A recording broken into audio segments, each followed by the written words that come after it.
Again, my name is Tanya Devane. I want to welcome you all today to the Lunch and Learn. And when I hear conflict resolution for teams, the thing that comes to my mind first off is when I was 23 years old and, just kind of starting out my professional career.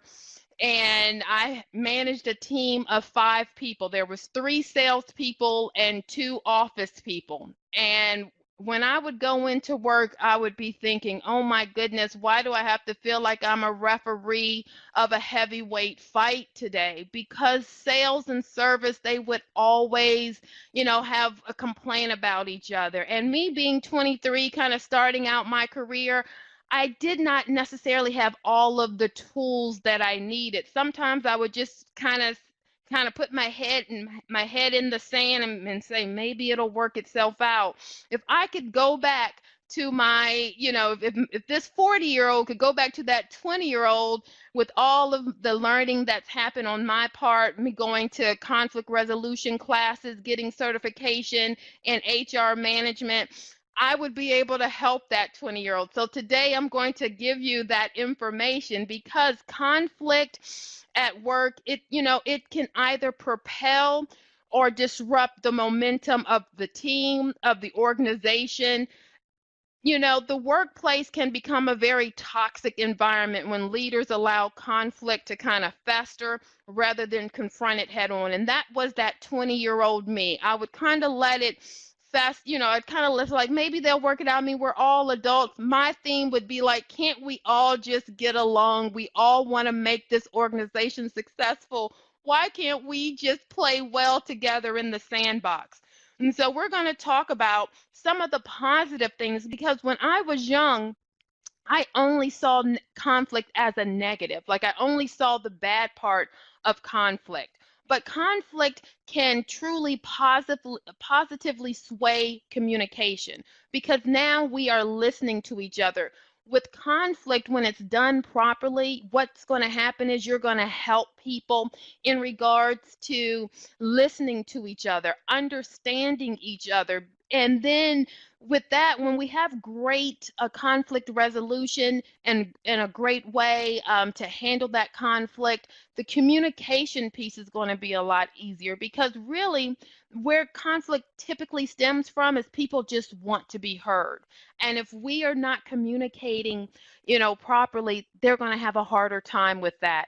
Then next, another great thing about conflict is that it can make your meetings more productive because when you have conflict and people feel comfortable voicing their opinions, that's going to make that meeting go even stronger because you're going to have new ideas, new solution to problems because people aren't feeling scared about, having a conversation or disagreeing. If you have a bunch of yes people, if you have no conflict and everybody just always gets along, you may be kind of stuck in a rut because no one is willing to say, hey, I might be able to build a better mousetrap. I might be able to resolve, a problem that we're having or propel this company, organization, this team further.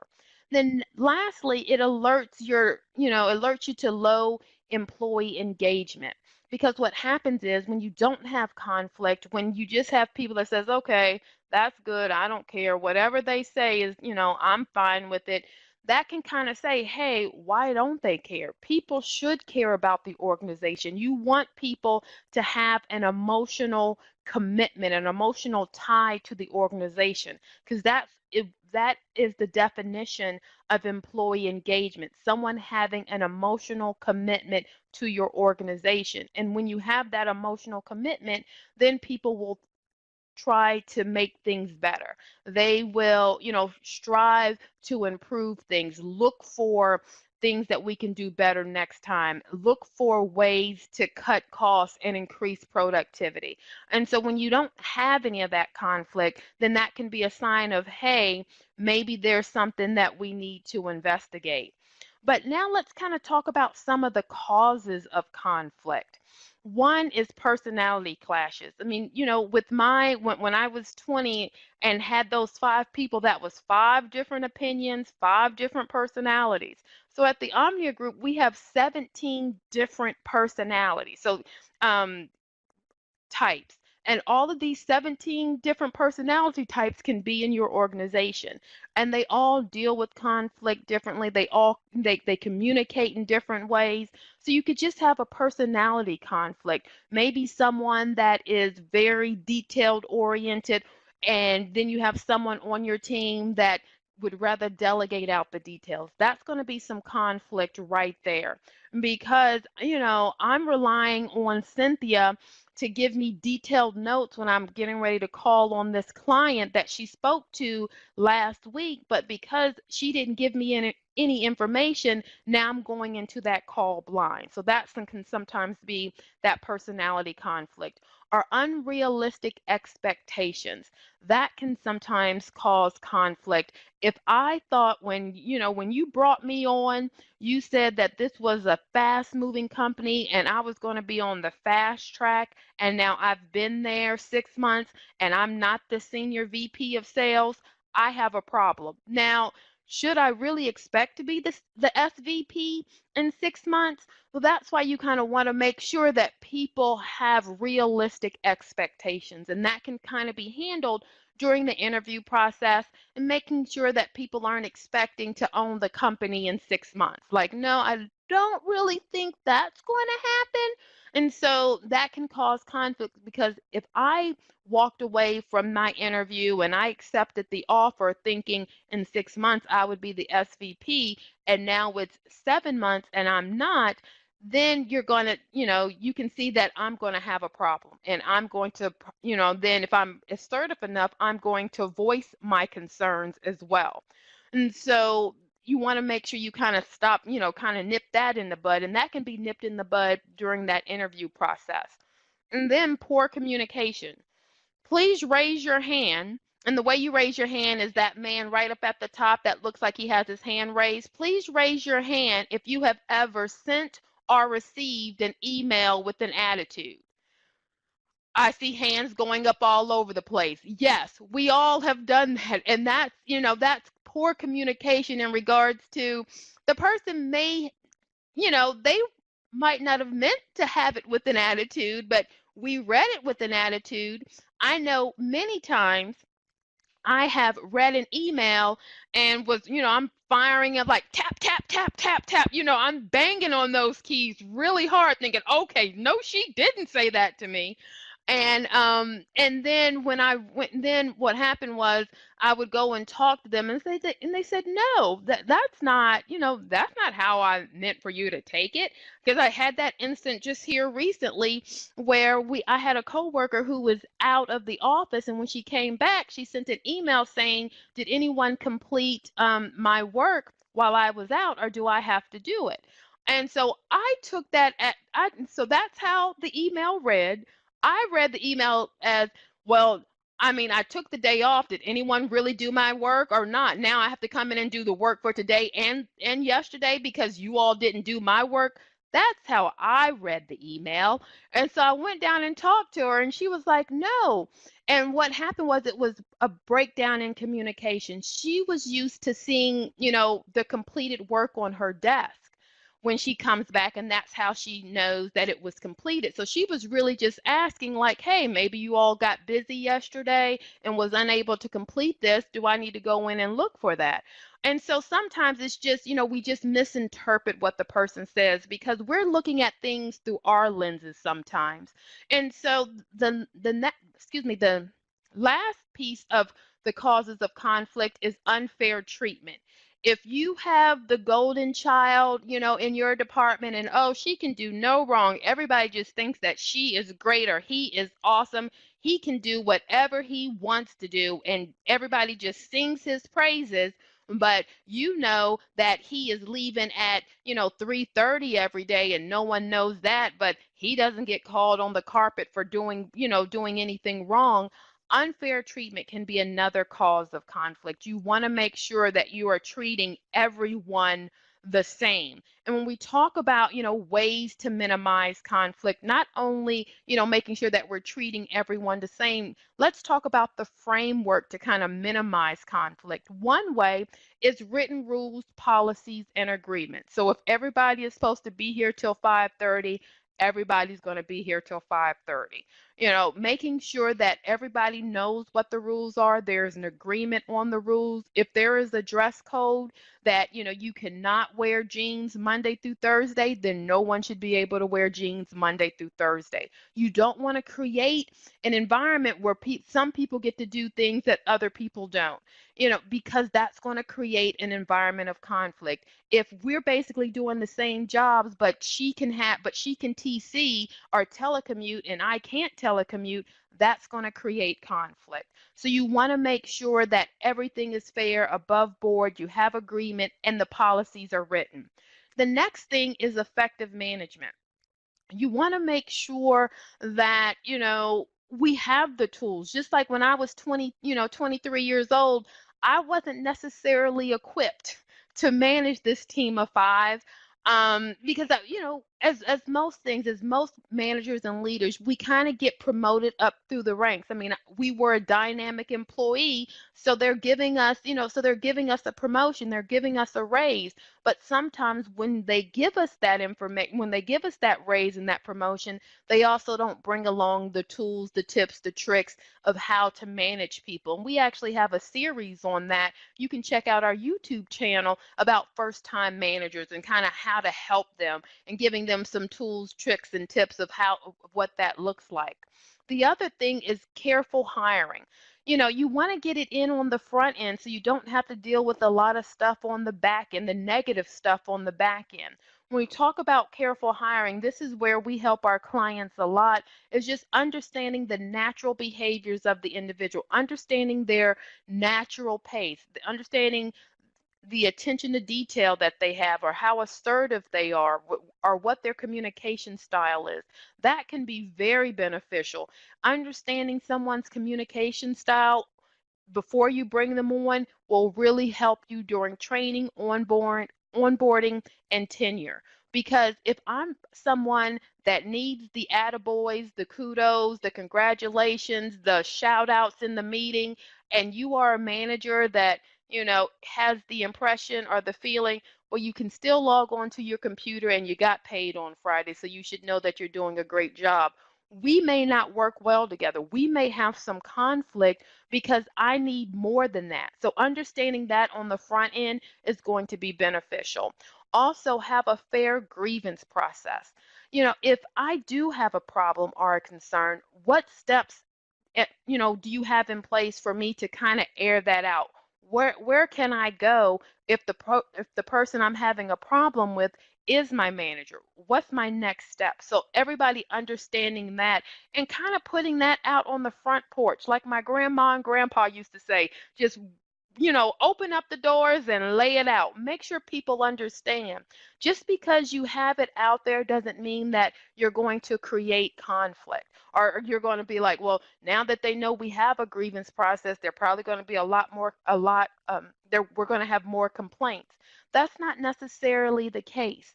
It just means that now people know if something does happen, where I need to go. So when you're thinking about that framework to minimize conflict, there's some things that we can kind of put in place on the front side to help us with that. So, so the employees will know, because like I said, we have 17 different personalities, styles. So you have 17 different types of people that can be in your organization, but they typically fall into 5 conflict styles. And there's different conflict styles. And I know if you were on our Lunch and Learn last month, Matt went over the conflict styles, but I just kind of want to reiterate, for the people that maybe weren't on last time, and also just kind of talk about what the conflict styles are. You have some people, and this also goes for managers and leaders too. You have the avoiding style, meaning, oh, like I was when I was 23, put my head in the sand. Okay, I'm just not going to see it. If I don't see it, then it never happened. But we all know that that's not great. And you also have people your employees, some of them have that avoiding style. And that's not great, because what happens is they're going to sit there and let it fester, let it fester, let it fester. That's why, you'll have someone that says, I don't understand what happened to John. He was always so calm, cool, and collected, but today he just went off the rails. Like, he really, I didn't realize he had such a problem until today. And sometimes that can be accompanied with them turning in their 2 weeks notice. Like, you didn't know that there was a situation. I remember that one of my coworkers, she was telling me a story about before she started here with the Omnia group, that she had a problem with another coworker at her previous employer. And she said, you know what, I just felt bad because I didn't want to cause drama, and I just thought that I could deal with it, and I couldn't. And so it just became so much that I just had to turn in my 2 weeks notice. So she actually turned in her 2 weeks notice, never went to management, never went to leadership. And then when she turned it in, everybody was completely shocked and surprised. And so you want to, so that's what I'm saying. When you don't have conflict, then there could also be a problem. And having little check-in meetings will help in regards to the people that may be falling in that avoiding conflict style. Or you have that competing style. And this is not just for salespeople. Sometimes when you have your service people who are these extremely tall column eight, so this high attention to detail, striving for perfection, they are competing for the work, meaning I don't want to release control because I don't want them to think that I can't handle it. And so then I'm competing to make sure that I stay top. And so sometimes you'll have that with sales, but also with service people as well. And sometimes even with managers, because managers sometimes have a hard time. They're competing with their people. Like, I don't want to give them enough information because I don't want them to kind of know more than me, and then they may try to take my job. So you want to understand that competing style and kind of recognize that. And then next you have the collaborating style. And this is just the Johnny get along, okay, let's collaborate, never wanting to kind of strike out and make a decision. And this can sometimes be detrimental when we're talking about if this is your leadership conflict style. Collaboration, don't get me wrong, is wonderful in most instances. It's great that we can kind of have a think tank, bring people together, have some ideas flowing, brainstorming, as long as it's done in a proper way, because not everybody enjoys, let's have a meeting in 30 minutes and let's talk about marketing. Not a lot of people respond well to those collaborating type of brainstorming sessions. Some people do need to have some heads up. But, for a manager, if you're trying to, have this collaborating conflict style, what happens is sometimes there are decisions that need to be made on the fly. Like, we don't have time to have a whole think tank session. We just need to make this decision and move on because it's happening right now. And collaborating conflict styles can sometimes slow down the process. Then next we have the compromising, where everybody kind of gives up something. So everybody is kind of like a lose-lose, or you can think of a win-win, however, whatever, if you think the glass is half full or glass half empty, where everybody, doesn't get exactly what they want, but everybody gets a little something. Sometimes this is great, and fine. We can have a compromising conflict style, but sometimes it's not necessarily the way to go. Because once again, sometimes we need to make a hard decision that this person, their whole idea, while I am very appreciative that you brought it to me and that you're thinking about the company, and I'm thankful for that, because you want people thinking about how to resolve issues, but their whole idea is not workable. Like, we can't do that. And so sometimes the compromising style just doesn't work. And then we have the accommodating, where we always acquiesce, where we're just acquiescing to the stronger, louder person in the room. We'll just all acquiesce, and okay, she can have it, fine, that's okay. Because what's going to happen is, if we keep saying, okay, you can take it, that's fine, you can take it, what's going to happen is people are going to start, like, why am I the one that's always getting dumped on? Why do I feel like I'm always the one taking the back seat? And then hurt feelings are going to happen. And that's going to then we're going to turn over into my coworker where you're going to get that 2 weeks notice. So accommodating sometimes is fine, especially if it's heated and we need to make a decision right now. Okay, you take the win. I don't need the win on this one. We'll give you the win, but you want to make sure that that is not your only style. All of these conflict styles have their moment to shine, but you want to understand all of them because you will have to use all of these during your tenure as leadership in leadership, or even as an employee. You're going to have to, sometimes it's just easier to walk around the long way instead of going down the hall where that person is going to have a complaint. Going to let her calm down, especially when emotions are high. Sometimes you have to let the emotions kind of calm down, and where that avoiding conflict style would be beneficial because you have so many people in your organization. When we're talking about teams, so you have so many different personalities in that team, and we all know that teams go through stages, and through those stages you're going to see different conflicts that arise. And so when we're talking about that forming stage, where the relationships are guarded and they're cautious and non-committal, this is where conflict is almost at its height, because this is when the person, when you're just formed that team, or a new person just came into the team. And as we go through these stages, as you add new people, you're going to go back to step one. You're going to go back to that forming stage every time a new person is added. And what's happening here and why there's conflict is because I'm new to this team. I'm not for sure, I want to make sure that I'm successful, and I'm nervous. I don't know who these other people are. I don't know their skill set. I don't know their strengths. So I'm going to kind of hold everything close to the vest.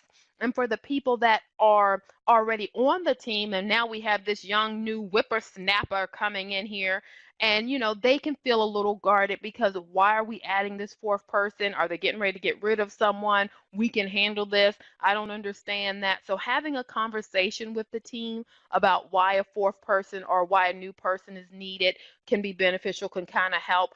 Talking about the strength that this person is going to bring to the organization or to the team is beneficial. Also, talking about the strength the team already has is beneficial. That's going to help ease some of this. But as you can hear, I said ease, not eliminate. You're going to have conflict, but it's just about managing that conflict so it works for you instead of against you. The next part of team development is the storming stage. Now, the storming stage, you're going to have conflict as well, but it's going to be a little bit less, even though less than the forming stage, even though this is the storming stage. But now this is when people are start challenging authority, and now people are kind of bonding with each other because we've finished the forming stage. So I kind of know everybody's strengths, everybody's challenges. I know what people are bringing to the table as a team, but now we're kind of bonding, and now there's power in numbers. So you as a leader, you may feel more stress during this storming stage because now the cliquish has happened between the team, which we do want the teams to kind of bond together. And but as a leader, you just want to make sure you're monitoring this, and not every, you don't have to jump in every single time that something arises. Sometimes people can kind of work it out themselves, and that's very beneficial. And then we have the norming phase. Now, when team development, when we're talking about the norming phase, this is where a lot of teams will last, right here in this. Everybody is kind of functioning as a well-oiled machine. I feel comfortable talking to my coworkers. There's no longer this competition. We are kind of, we're in a nice pattern. So like we have a nice flow happening for us. And then lastly, you have the performing phase. Now, not all teams make it to this. Now, when we talk about this, this is almost where you have muscle memory, where people just kind of know what to do without even thinking about it. Like it just naturally happens because we have that muscle memory within the team that's working. Now, as you can see here, leadership involvement declines. So when we're talking about the conflict, as we go further to the right, you will have to do less of the conflict management because now people kind of understand each other and they're able to kind of monitor and manage their own conflicts. And then when we get to the next piece of understanding conflict and managing that is we really talk about the leader's role, because even though your role has diminished some as the team starts getting more synergy, you still have a role in regards to conflict. One is having an open door policy, and having a true open door policy, meaning don't just have your door open, but everyone knows that we can't really we can't really open the door. I mean, we really can't break the threshold. You want to make sure that your open door policy is true. Also, being proactive. Now, when we talk about that proactivity, it is being proactive, meaning being aware, but not necessarily jumping in before anything jumps off. You know what I'm saying? You want to ensure that you are not letting it fester. So not letting it just, build up to where now we have to put people in separate corners because you're about to hear the ding ding bell ring, from the ref. But we want to make sure that we kind of stay on top of what's going, taking the temp. I like to call it taking the temperature of the room, making sure that it does not get so hot that we have a fever now. But getting to 98, 99, that's fine, but we don't want it to get over to 100. Yes, Sherry, you will get a copy of the slides. Everyone will get a copy of the slides. And then you want to encourage team members to really solve their own conflict. I know that, I've had people come to me and as I've grown tenure in my leadership skills, that my team knows when you come to me, you also need to come to me with some solution. Let me know that you've thought about it and you're not just dropping this on my desk. And so, and but in, so in, I by doing that, I encourage people to think about and talk about before they come to me, because most of the time people can kind of help themselves. They can usually kind of figure it out, but sometimes we do need a sounding board, someone to kind of feed ideas off of. And that's what I try to tell my team. That's what I'm here for. I'm your mentor, coach. You know, talk to me and see, and kind of figure out how I can help you best. And then you want to remain neutral. You want to be Switzerland, as they used to say, and not take sides. And sometimes it can be hard because you're like, but I feel this way. And yes, sales should tell service when they are offering a special program or special pricing. They should tell us ahead of time, but in that moment you don't want to add fire or gas to any one side. That can be a sidebar conversation that you have with the sales department, but you want to remain neutral, because really, once again, people really just want to be heard. And salespeople may we didn't give you a heads up because we didn't know about it, and it was just kind of on the fly that this happened because I knew that I could close the sale. And so that's why I came up with that program. So it wasn't anything that was pre-planned. I actually came up with that program as I was talking to the client because I knew that would be the most helpful. And so, everybody has a reason for what they're doing, and kind of going into it that way will help you remain neutral, knowing that everyone has a reason for why they did what they did. And then you want to recognize when there are conditions that are heightening the conflict. We want to make sure that we are not adding gas to that fire by, having the meeting in one of the person's office. Now it feels like we're on their territory. We're not in neutral grounds. And so you want to make sure that you kind of understand what things that could heighten the conflict. What are those things, and kind of recognize that. And then know when to intervene.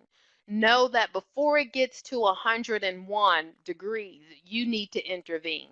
Once it's past the 98.6, it can start ticking up temps, but we shouldn't let it get all the way to 100. And now, because at that point, we won't be able to to resolve anything in that moment because the temperature is too hot. The emotions are too high because now we have to make everyone go to the corner and kind of rest for a second before we're able to kind of resolve that conflict. And so when we're talking about now how to manage some of that conflict and the strategies that we need to employ to make those things happen. First, and we're going to go through each of these and a little bit further as well. First, you want to set the stage. Leaders must act responsibly to be respected. Leadership is, not a popularity contest, and it's a serious responsibility, and it's really about developing and guiding the full potential of your people. And with that, setting the stage can help you when we're talking about managing that conflict. And then question yourself. There's going to be a couple of questions that you kind of want to take in account before you start trying to manage this conflict. And then respect the differences. And that's where that communication, listening to each other, hearing each other, you want to make sure that we're respecting the differences and recognizing the differences of each other. And then confronting the tension. So, I mean, at the end of the day, there will be some times that we are just going to have to confront it because, once again, we don't want it to go up to 100. So, when we're talking about setting the stage, first, that means rules of engagement. What are the rules? What are the things that can happen when when we're starting this conflict? One, let's focus on the individual and not, excuse me, sorry, said that wrong. Let's not focus on the individual. Let's focus on the problem and not the person. So those are the types of rules of engagement that you want to employ. You want to make sure that it's a safe environment. So putting it on neutral grounds, maybe not in your office, not in their office, maybe in a training room or a conference room. And then what you want to do is make sure that the lines of communication are open. So you want to make sure that when you're setting the rules, and then when you're setting the rules, that everybody knows that you're going to be, we want everyone heard. We want to make sure that everyone is being heard. So we're going to open up the lines of communication. This is a safe place to talk. But remember, we're going to focus on the problem and not the person. So that's when we're talking about setting the stage. But now, after we've set the stage, what you want to focus on are asking yourself these two questions. Are you capable of managing your own opinions? You can't let your personal feelings get in between the disagreeing parties. We all have opinions. When you hear the two sides, of course you're going to have an opinion. But you have to make sure, am I able to manage that? Am I able to remain neutral? The second question you want to ask, does the conflict situation involve you as the employee's direct manager? If it does, what happens is you want to ensure that maybe you have a third person involved. If you are the person that the person is having conflict with, initially definitely try to have that conversation. See if you can resolve it. If it doesn't look like it's going anywhere and you're not able to, remember the first question, manage your own opinions, because getting feedback is hard, and especially negative feedback. And to sit there, and you basically have to sit there and take it in the sense of listening to them and truly be able to hear what they're saying, that can be difficult. So when it's about you, sometimes you do have to employ a third person to come in. And now, after we've gotten the questions out of the way, now we need to respect the differences. We want to make sure that, we understand, once again, 17 different personality types. And so we want to be able to respect that, understand that, but then also be able to give feedback, making sure that we are listening to one another. We're hearing what each other is saying. And the way you do that is by, the way we respect the differences is by listening, truly hearing what they are saying. And this can sometimes only happen once the emotions have cooled down, because it's really hard to listen to someone when they are, you know, when they're using a lot of statements about what you did and the emotions are high. It's really hard to listen, because at that point the person really isn't talking about what the conflict is. They're really talking about more of how it's making them feel. And so, we want to make sure that the temperature is right, but we also want to make sure that we have our listening ears on, and that we're not just waiting for their mouth to close so we can say something. And then lastly, share. The way we can respect the differences is by us sharing our own experiences and sharing our thoughts in regards to the conflict. And then the next part we go to is, now we've kind of set the stage, we've answered the questions, we understand that there's differences, we got the strategies in mind. Now we need to talk about confronting the tension. So now everything is, now we're ready to attack this. And first, you want to go in with the right attitude. You want to make sure that this is a us and not a me against you. You want to make sure that everybody feels that we are here to try to create a solution in regards to this conflict, in regards to this issue. We want to ensure that we all have the same goal in mind. And so having that right attitude, that it's us in this room trying to figure this out, and not me trying to tell you what you are going to do after we leave. And then using fact and not feeling. Make sure when you are managing this conflict, when you're leading this conflict, that you are bringing the hardcore analytical, bullet pointed information, and not necessarily feelings. When feelings get involved, that's when the temperature starts going up. But you want to make sure that whatever you're saying, that you can back it up with facts, figures, and proof.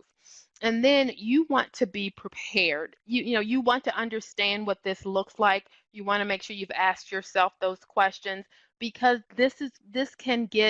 um, this can get non-friendly, I'll say, because if the conflict is something that has been going on, it can really be draining. And so you want to make sure that you're prepared to go through this with them, because if we really go through the conflict resolution, it can take maybe a couple of hours, and maybe not a couple of hours in one day. If we have the time, maybe a couple of hours over 2 days to kind of truly work it out. Because what happens is, once tensions start rising, we have to stop the meeting. Like, we need to cool our heads down, because once it gets so high, you're not going to be able to move forward, even if you're already in the resolution phase of the conflict. If temperatures go up again, you need to kind of, let's take a moment, know who you're meeting with, and then making sure that you understand their behavioral traits. I've had a client contact me and say, Tanya, I have these two employees. They're having some conflict. I'm going to go into a meeting with them. Can you tell me about their communication style? Can you tell me why there may be some inherent conflict? And I'll look at both of the profiles, and I'll give them some tips, some tricks to kind of discuss, what does that look like? Why they may be having some conflict, and here are some areas for you to kind of focus on when you're having that conversation. And then make sure you have clear expectations stated with the next step. So when everyone leaves the room, everyone kind of knows, what does this look like? What are we going to do the next time this happens, or what are we going to do from now to ensure that it doesn't happen? And when we're talking about steps, these are the steps to resolve conflict. One, you want to make sure that the participants describe the conflict with I statements, not you, because everyone knows, if I said, what you need to do is that, raise your hand if you think that's a conversation stopper. What you need to do, okay, as soon as you said what you need, okay, I'm done. Like, I've checked out. This is no longer going to be a successful um, endeavor. We need to go ahead and cut the cord on this one. So you want to make sure that people are using I statements. this is how I saw the situation. This is how I felt. This is why I did this. So using I statements. And then making sure that everybody, I know everybody's like, oh, here's a Dr. Phil moment, but it really, really works. That mirroring really does work in regards to restate what each other has said. Because sometimes we can misinterpret and interpret things. Just like, when I was talking about that email my coworker sent me, I totally misinterpreted. I read it with an attitude, I heard it with an attitude, and sometimes we can have that, even when we are having that conversation and people, because you have people that are sometimes direct, blunt, to the point. That is just the way they communicate. They don't have the warm and fuzzies. So when they're communicating, they're not trying to offend, they're not trying to be unfriendly. I know I've talked to managers and said, all I did was say hello and the girl went running in the corner crying. And I told her, I said, it's just your communication style. You are direct and blunt. And so sometimes people can take, and sometimes you have highly sensitive people on your team, and so they can take that as being like, why did she yell at me? Like she said hello instead of hi. So you just want to make sure that that everybody is really understanding what the person is saying. And then you want to summarize and obtain agreement from the participants. We want to make sure that we kind of, understand like, oh, okay, this is the plan. This is kind of what this looks like, and, kind of brainstorm some solutions. And then you want to rule out, like after that brainstorming session, you kind of want to rule out some of the unworkable options. Like, okay, that won't work because of X, Y, Z, and kind of explaining why it won't work. As soon as the person states maybe a solution, you don't want to just say, oh, nope, that's not going to work. Forget that one. We can throw that one in the trash. Make sure everybody is heard. And then summarize the possible solutions and then create the action items for the participants. So now everybody feels like they were involved in the process. And then we're going to agree to the next steps and then close the meeting. You're done. So you can see there's these 9 steps. We can sometimes run through them very quickly if it's a smaller conflict. Other situations may take a little bit longer, but going through the process is going to help you resolve the conflict. As long as you've done that front work beforehand, ask yourself the questions, making sure that you're setting the stage. What you don't want to do, things that you want to avoid, I should say, instead of saying what you don't want to do is, things you want to avoid is being defensive. You don't want, if especially if it's on you, you don't want to, be on the defense. You want to make sure that you're coming from a neutral place. Also, don't generalize, excuse me. Make sure that the person understands that I understand that these are your feelings. I understand how you feel. Don't just say, well, everybody just understands that and everybody just kind of gets over it. We just need to get over it. Some people just can't get over it. So don't overgeneralize or don't, make the problem not seem that big. If someone's come to you with an issue, then that issue must mean something to them. And so you want to make sure that they feel heard and that they understand that you are taking this seriously and you believe that this is truly an issue or a concern. And then don't forget to listen. I say this because sometimes we want to help so bad. And I know I have to catch myself sometimes when someone comes into my office and I'm like, okay, well, this is what we can do. And they haven't really gotten out and they're like, well, let me finish first. And I'm like, I have to apologize. I said, I'm sorry. Sometimes we want to get to the solution so fast and we don't let the person complete, so they don't feel heard. And so, and that's just because, we have the solution and we want to help and we're coming from a good place. Like when I do that, I am honestly coming from a great place, but I understand that the person may feel devalued. The person may feel like Tanya's just blowing smoke, just saying something because she didn't really hear the whole problem. And then lastly, don't try to win.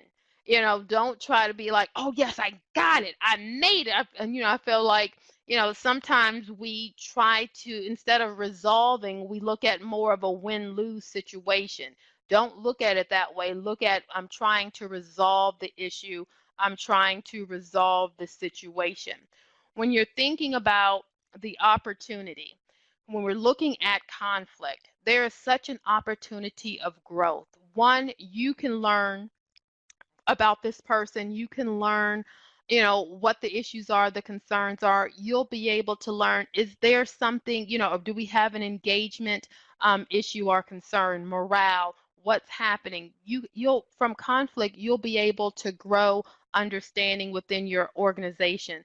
Also, you're going to be able to improve communication because now everybody knows that we're everybody's going to be heard. Everybody has a voice. Everybody has an important piece to play in this puzzle, in this organization, and we communicate that.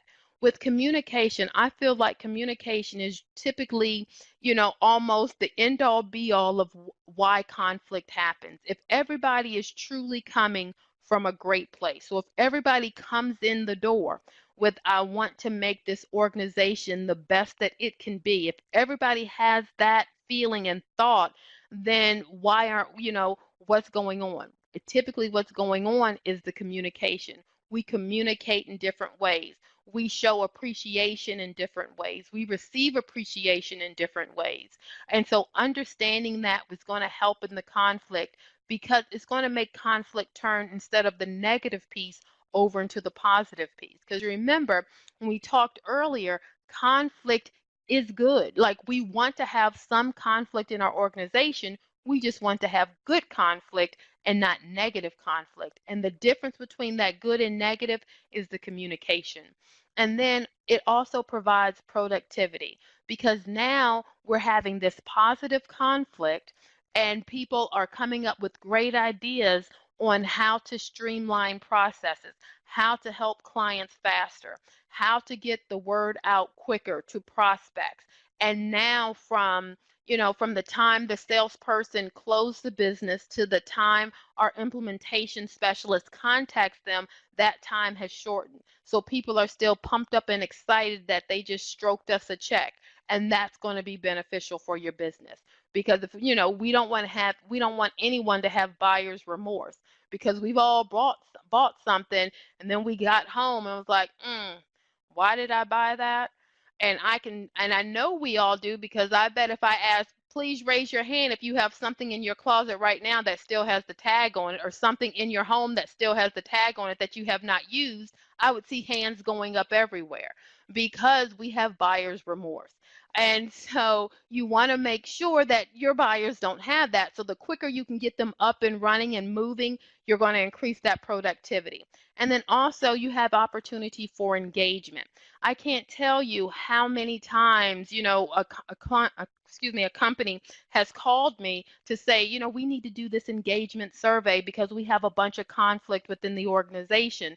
And so we do the engagement surveys, and it is, when I have that executive leadership meeting and kind of give them the summary of the report, it's amazing, like light bulbs are going off. And this doesn't just say, what they're doing wrong. It also talks about, things that they're doing right, things that you want to keep doing. But you want to keep your employees engaged because nobody wants to have to hire, unless it's for growth, of course. Sure, I just have so many work orders that I need to hire 10 people, then that's a pleasant hiring experience. Nobody wants to hire people because people keep leaving us.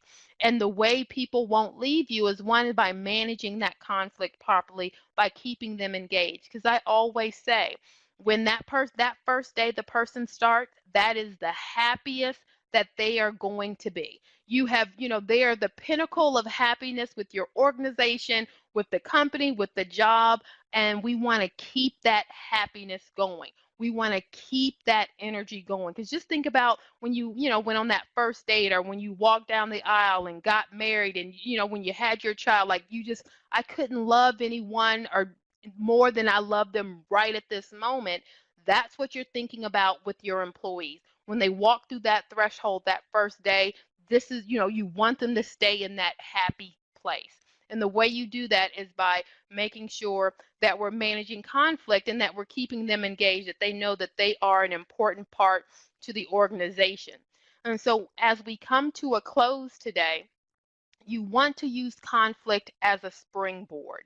You want them to know that conflict is not necessarily a negative, that conflict is going to jump us, is going to propel us into success because we're going to talk about issues, kind of make sure everybody's voice is heard, and then we are going to move forward.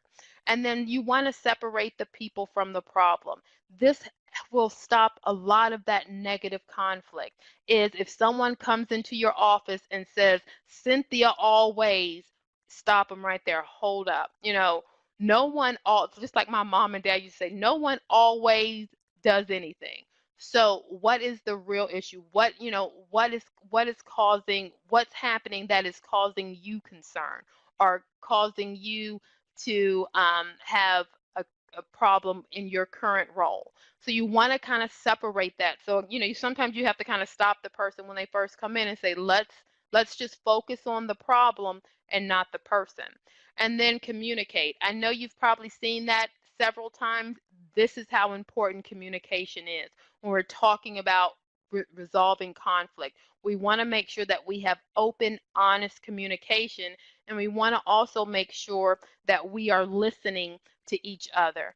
When you're thinking about conflict and when you're thinking about conflict resolution for teams, you want to know that all teams are going to have it. All teams are going to go through that forming, storming, norming, performing phase. You're going to have conflict along the way. When you bring a new person on, that's going to happen.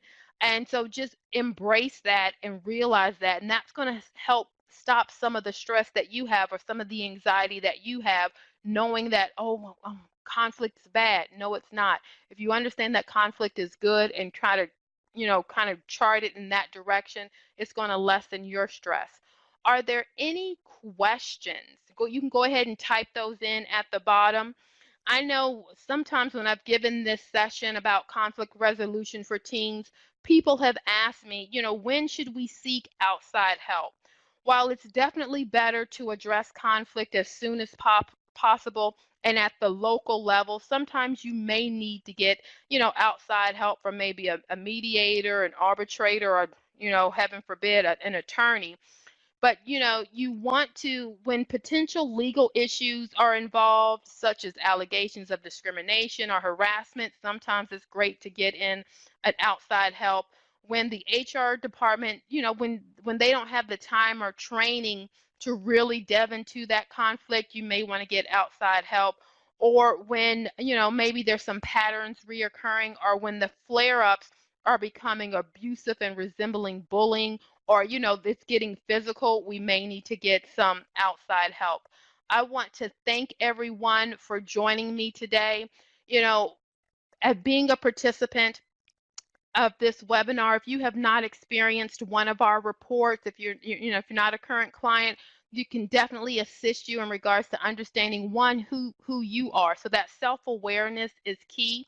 So you can send me an email and say, team conflict webinar. If you're not a current client, we'll definitely let you kind of test that assessment out. It's 15 minutes. You take it online, and I will send you the report, because that self-awareness is key, especially when we're thinking about conflict, because you want to know how you come across. I want to thank you all again for joining me today. Don't forget to register for our webinar next month, and also check us out on Facebook, LinkedIn, YouTube. This video will be up in probably about 2 weeks. I will send out the PowerPoint slides to everyone, and I hope everyone have a great rest of the day.